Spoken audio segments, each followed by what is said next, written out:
Hi everyone and welcome to Development Communication 263. My name is Raquel Dayan Igama Ashment, and for tonight I will present to you my scientific and technical material output. I chose a video presentation material because I believe that it has a lasting impression to the minds of my target audiences, and I believe that it will enhance learning, and of course it will help increase their level of awareness when it comes to learning the causes and effects of climate change and the things that they can do to mitigate the effects of climate change. Anyway, so let's go ahead and review my output. As you can see here in the video, the title of my video actually underwent a change.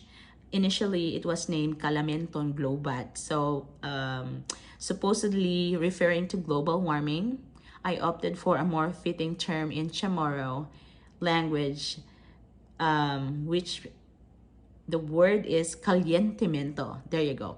As it better captures the essence of climate change. I believe it's not only catchy, but also aligns with our target audience understanding while enhancing their learning experience.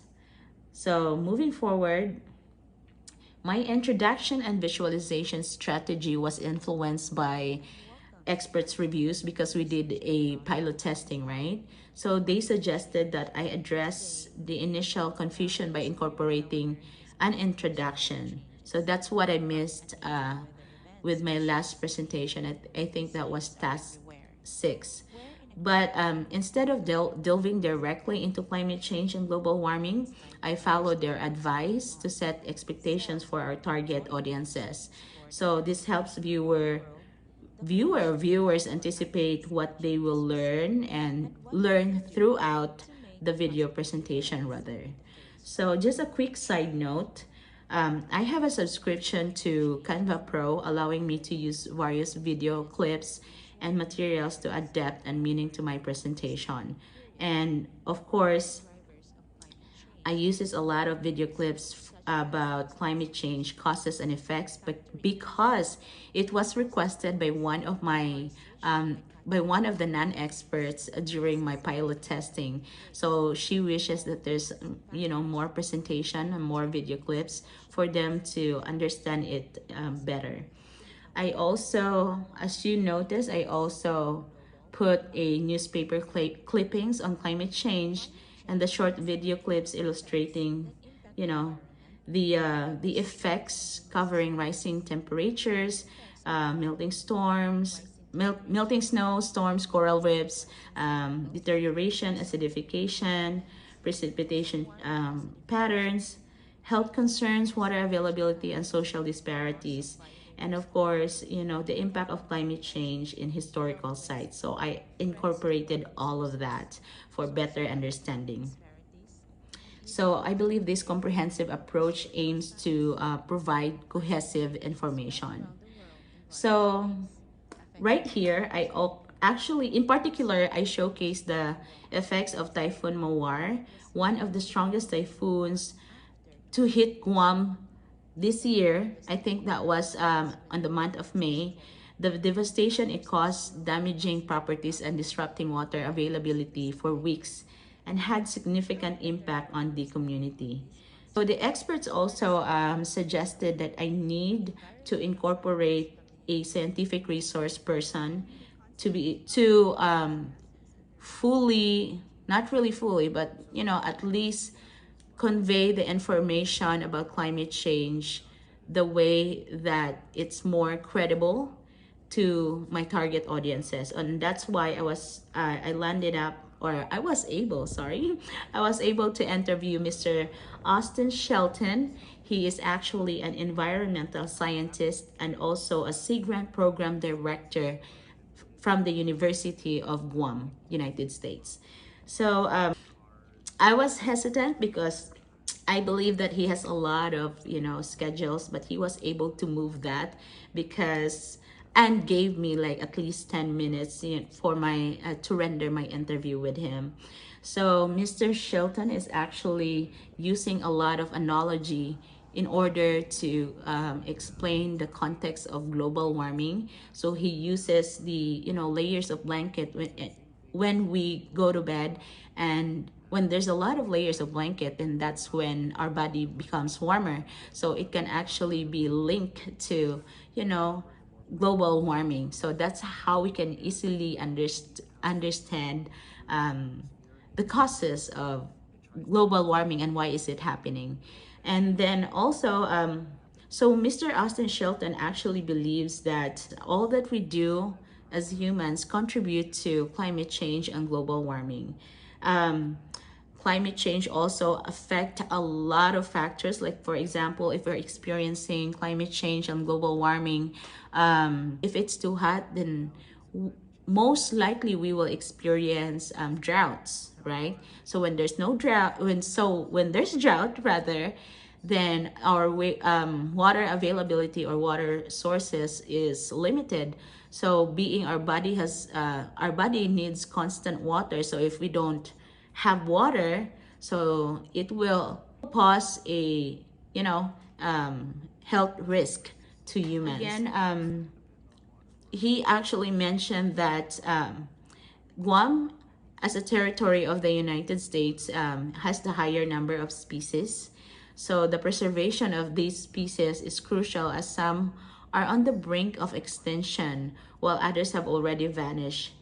He also mentioned that he reiterated the importance of raising awareness about where people can actively participate in programs aimed at mitigating the effects of climate change. The University of Guam actually runs a lot of programs, and one of them is Guam Green Growth Project, or Garden as they call it. This initiative actually providing an avenue for individuals to check out monthly activities, and individuals can also register and join their events and their outreach programs. Mr. Shelton also encourage everybody, especially if you are an individual or families or businesses, to act for something that would help us have a sustainable future. So moving forward, I use a globe as a transitional image displaying the Guam map. And I'd really like this segment because I was able to meet Miss Carrie Canada. There she is. She is actually a community volunteer for 4 years in the mayor's office in Umanak Village. In her video, she shares her experience in the aftermath of Typhoon Mawar. Mrs. Curry Kanata emphasizes the severe impact on water availability, highlighting the challenge of being an isolated island. So what's really hard here in Guam is that if there's like a big storm or big waves, and everything is affected. Guam being geographically far away from everything, but that actually one of the challenge, because when the Typhoon Mawar hit Guam, there's no water, so they have to wait for the ration or help from other neighboring island or neighboring countries. In addition, she also underscores how Typhoon Mawar significantly disrupted daily life, causing discomfort and health concerns. So after I interview Mrs. Kinata, she mentioned that in the aftermath, they couldn't feel the air or wind to help cool down because there's no electricity, right? So you'd rather go out and feel the wind or the air in your skin, on your skin, sorry. So additionally, during the night, she said that rather than sleeping inside their house, they opted to sleep outside. They opted to sleep outdoors due to the discomfort caused by Typhoon Mawar. So imagine the feeling. So it's really hot and there's no aircon, there's no electricity, not everything. So the interview with Mrs. Kinara provides invaluable insights into the real and immediate impacts of climate change on the residents of Guam. She also mentioned that she didn't notice any efforts from an agency or someone to explain the importance and impact of climate change in their village. And most of the time, she mentioned a lack of initiatives, with people only hearing about climate change through the news. Imagine. But receiving no detailed explanation. So during our interview, she expressed her happiness that I was able to discuss the causes and effects of climate change, particularly how it affects traditional and local practices, especially their fishing practices. She also mentioned that her husband, who is a local fisherman, is significantly affected rather. So she mentioned that whenever her husband was out to go fishing, he struggles to catch fish, either due to the absence or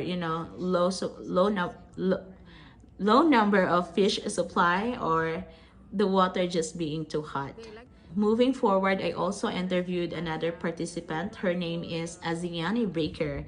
She actually grew up in Himarak village, and she is a member of Typhoon Mawar disaster team. She is actually a participant, and she continues her advocacy for clean and green Himarak village, emphasizing the need for youth responsibility and environmental conservation.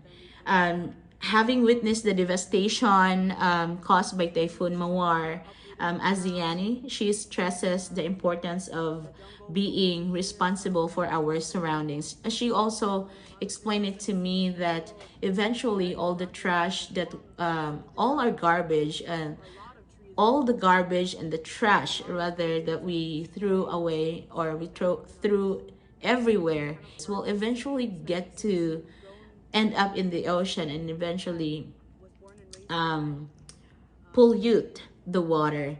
She believes that that can also contribute to climate change or global warming. So moving forward, Aziani Baker also mentioned that tourists often visit their village to explore historical sites but don't leave their trash behind. So she was not very happy about that, because she believes that all those trash will someday end up in the ocean and pollute the water if not taken good care of. So just to give you a side note, Humatic Village is actually one of the most beautiful village in Guam, and it has one of the most important historical sites, because it is believed that Ferdinand Magellan first landed on Humatic Bay on March of 1521, and then he went to the Philippines after.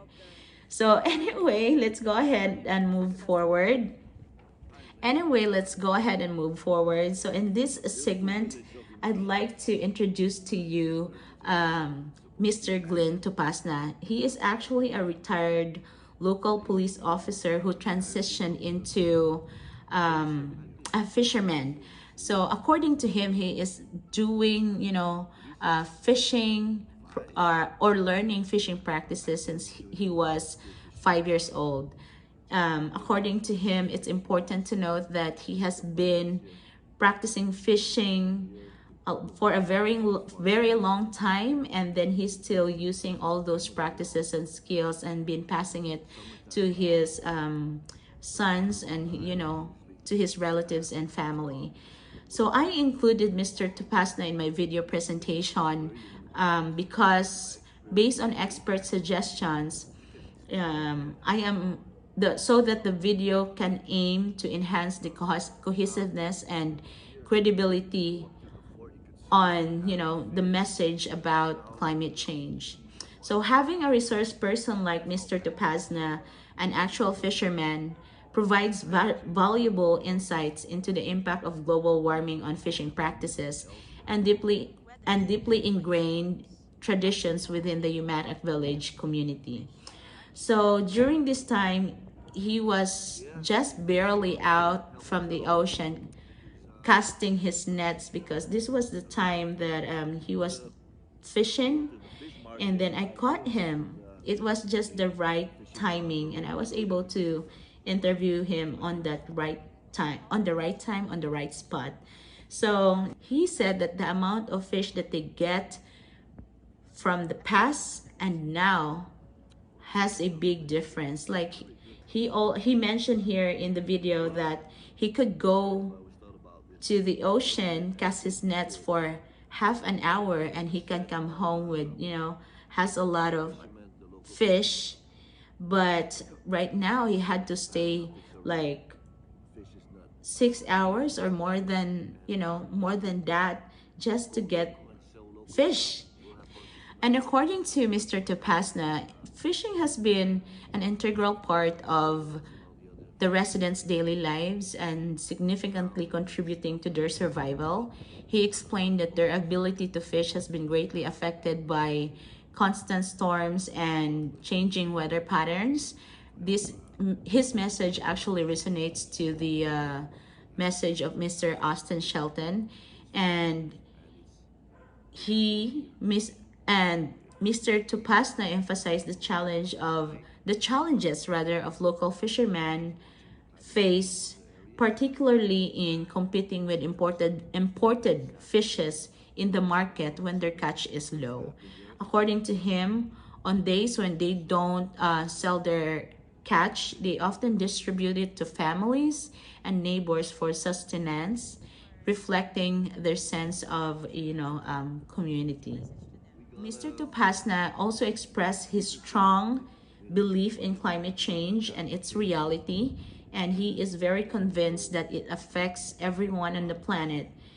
He also highlighted the for the government interventions, urging the allocations of budgets for programs benefiting local fishermen, such as habitat preservation and coral protection. He emphasized the need for preparation and adaptation to climate change, underscoring the urgency of the situation. So that is his message for us.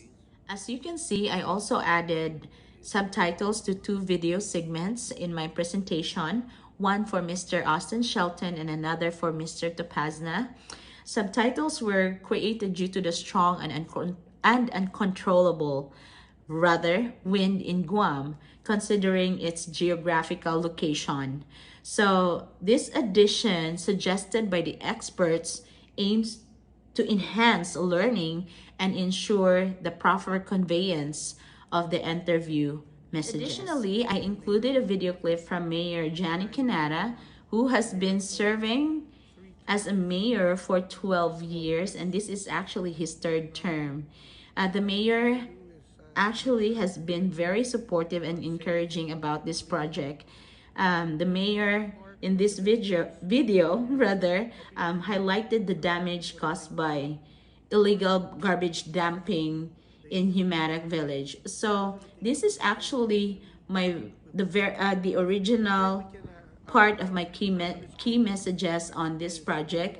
But as the days goes by and weeks goes by, this mayor was very fast that he was able to address that the village issue about the illegal garbage dumping right away. That led me to shifting all my key messages to the general effects of climate change or global warming to their village and how has it been affecting their traditions or local practices. So anyway, in this video, Mayor Jani Kinata hopes that the local government will have the necessary finances or budget in the future to build a rock wall. So during typhoons or strong storms, soil erosions affects the village. As you can see on the background of his video, that is actually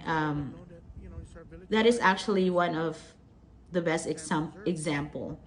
So he believes that without a government support, addressing this issue may be challenging for residents of Humanak and himself as a village leader. So to wrap up this video, I also recorded a video of myself assisting the residents of Humarak with their fishing activities on a Sunday morning. Initially, I was there to take photos, but the mayor asked me if I could watch the school of fish. But I found myself in the water, unable to resist joining them in casting at their nets. With a shortage number of people to help the mayor, I lent a hand and we caught a fish called a tulay, or in English they call it, a mackerel fish. So witnessing the active participation of the community and local villagers in this fishing process highlighted their eagerness to engage in communal activities. This is something that you cannot see most of the time around, but Yumatak village is very different. So this experience underscored the genuine leadership of the mayor and the belief that community participation is akin to a family rooted in their traditions. In closing, I also included logos in my video, incorporating logos from the University of the Philippines to signify that this project is an output of the university or a university student. Additionally, I include the Guam Green Growth Community Garden logo, directing people to outlets for participating in island sustainability and climate change mitigations activities. And to mention, I also included 3 R's, and it's an image photo, which are reuse, reduce, recycle, to help us be for us to be reminded to reuse, reduce, and recycle our trash or garbage. As a side note, in this video, I used 2 tracks from Viva Video, a software application I subscribed for video editing. I subscribed for approximately, I guess, around $45 or $49 per year, making me a rightful owner of all the music and background tracks used in this video, all licensed under Creative Commons. To conclude my video presentation, I hope you guys gain insights from my scientific and technical output. I am open to learning also from your feedback and trust that you found my presentation enjoyable and informative. So my goal is to offer another perspective on how climate change impacts different parts of the world. So again, thank you so much for your time and consideration. And once again, this is Raquel Diane Ashment, and I'll see you around. Till next time. Goodbye.